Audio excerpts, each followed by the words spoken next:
Saba7o Hababies, and welcome back to Womena's channel. I'm Elissa, founder of Womena, and this week I get to go to Beirut, Lebanon to go watch a movie premiere of my sister's movie? What? And we're gonna talk about how intergenerational trauma messes us up, but it's up to us to break that pattern and we can do it and help us heal. Okay, everybody say intergenerational trauma. So stick it out for episode 5. Hey.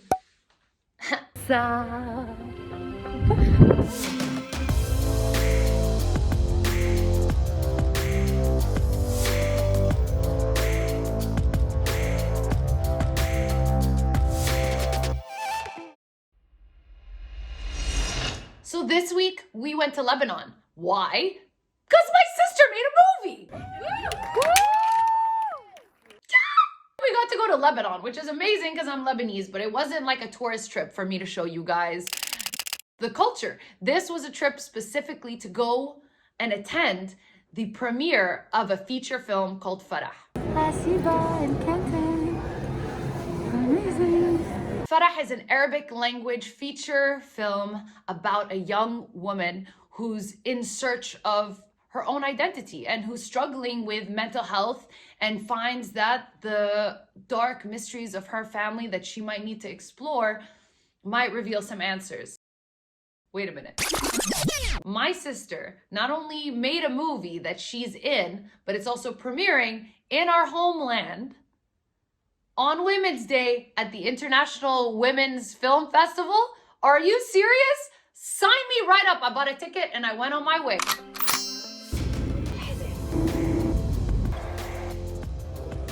I'm so happy. I'm back in my homeland.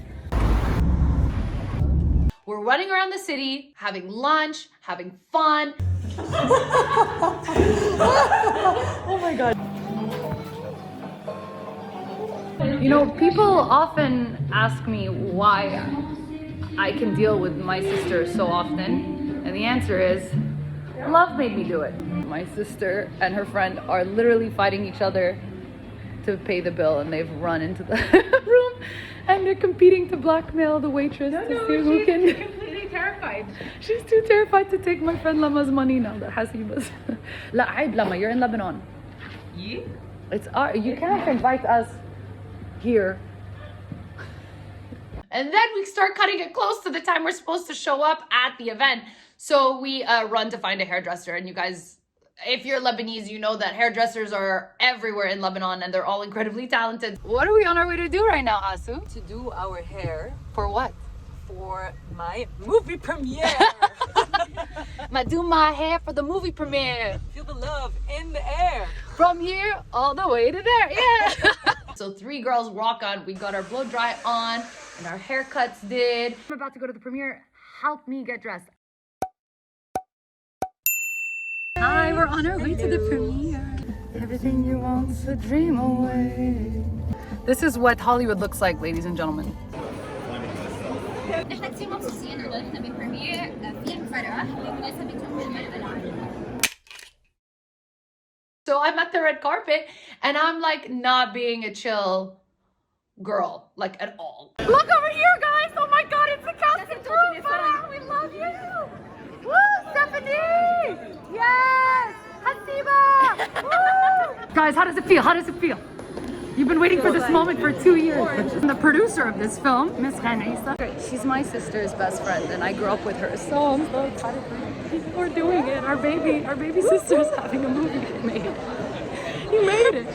Okay, everybody give me your own intergenerational trauma. I'm just trying to hype up the cast. I'm so happy for all of them. And it's the culmination of a lot of hard work and time spent by so many people. It's the first public showcasing of a feature film that my sister wrote, produced, directed, and stars in. And I could not be prouder of her in this moment. I always remember my big sister being the one who was at my graduation or who came to the early Womena events to support me. But it's my turn to have her back. It's my turn to be the supporter for her. And I cannot tell you the feelings that I was feeling in a moment watching this incredibly talented person that I love so much stand in front of an audience and explain, you know, the passion behind the film that she's presenting to them. أنا بلشت من تقريبا 8 سنين. كثير بحب هيك الميستيريوس موفيز والثريلرز وخصوصا السبجكت تبع mental health health in general يعني الميديكال اندستري والهيلث كل شيء كثير قريب عن قلبي يعني ما بعرف هيدي ما بعرف ليه. This is one of the rare times where I got to actually go and like be there and like watch her and just own it, and it was a memory I'm gonna hold forever right at my heart. Pass it on generationally, that pride, just like the trauma that we are now going to address. If you don't tell us. It's a journey, it's a ride, it's a voyage. It finally hit me how similar we were in the important messages that we wanted to put out into the world. We're both passionate about making the world a better place. Both of us are wildly passionate about intergenerational trauma.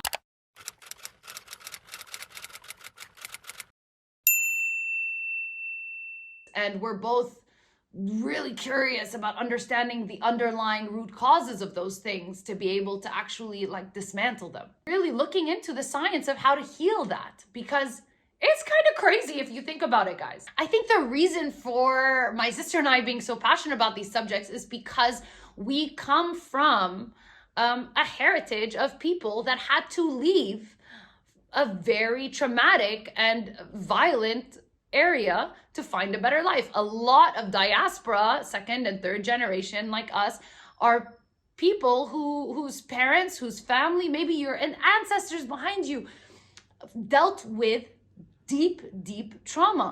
And that trauma, if not addressed, which it often isn't because mental health and addressing any sort of mental health issue in our region is so taboo, if these things are unaddressed, they can continue to be passed on to your children, and they can manifest in the future generations in lots of different ways. It can basically manifest through nightmares, numbing, isolation, memory loss, grief, and of course, substance abuse.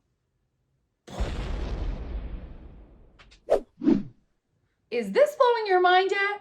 And that's why I want to talk about it in this week's Feminist Answer. Intergenerational trauma and mental health is especially important for women because of the history of trauma that our ancestors across the board have experienced. And women are a population who have been systematically abused and oppressed for generations in the world that we live in. And so therefore, that abuse, whether it's financial, physical, romantic, emotional, sexual, whatever that type of abuse is, it stays within us, just like the traumas of war. And when we're at a time right now where we're watching another war unfold, we're wondering what are the generational elements that will manifest after this trauma gets passed on, because that trauma is not just for the people in Ukraine that are living at this time, or just the people in Lebanon that were living at that time, or just people in Germany living at that time. This is trauma that is heavily passed on. So it's very important for us to, first of all, identify that intergenerational trauma is a thing. The second thing is you can actually dig in there. You can get in there. Probably was a professional, a licensed professional, but it's worth really taking a second to sit with yourself and trying to really understand the history in your own lineage of trauma and how that may have been passed on to you. Lastly, it's important to heal because not only is it for yourself, but you need to heal to make sure you do not pass on this trauma in the next generation. If you already have kids, that's great. Start a therapy fund. What kind of trauma do you feel like you may have inherited from your ancestors that you'd like to heal? Let me know in the comments down below. Like, comment, subscribe, follow, you know the deal, at Womena or at Farah.